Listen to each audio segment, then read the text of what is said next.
Sure.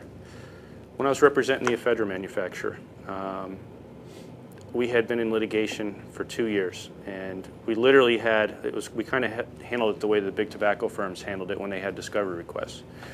The amount of documents that were generated were so voluminous that it was very difficult to answer discovery because it was so voluminous. So what we did was we went to a larger law firm and we set up a discovery room where we literally just had a room like this filled with documents, research, articles about the product, customer complaints, whatever it was.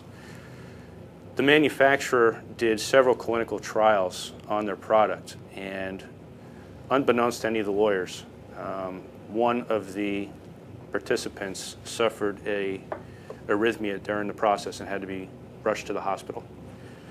When we turned over the documents in discovery, it was whited out by the client. And when we went back up there to prep for depositions, we discovered they had done this. Obviously, there's a tremendous amount of pressure from your client to withhold that type of evidence. And it's your duty as a lawyer, whether it's good or bad or indifferent to your client, you got to turn that stuff over. So we had real tough meetings with the client, and we turned it over. And at the time, there was national litigation going on. I was handling a case in Philadelphia at the time. There was also a case pending in Oklahoma City. The case in Oklahoma was on the eve of trial, and that came out. And all the lawyers, plaintiffs bar talk, obviously, so that came out. And the judge entered a sanction order against the client, basically entered a default judgment against him out there, and he faxed that order to our judge.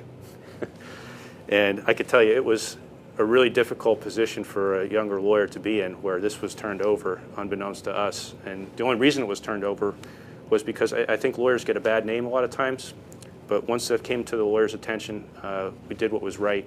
And I think that was a real learning experience for me, that look, no matter what happens in a case, the truth is all that's in. A lawyer can only take the facts as they come, but you have to turn over documents and do those sorts of things no matter what. And that's what we did in that circumstance, even though it wasn't obviously helpful to the client.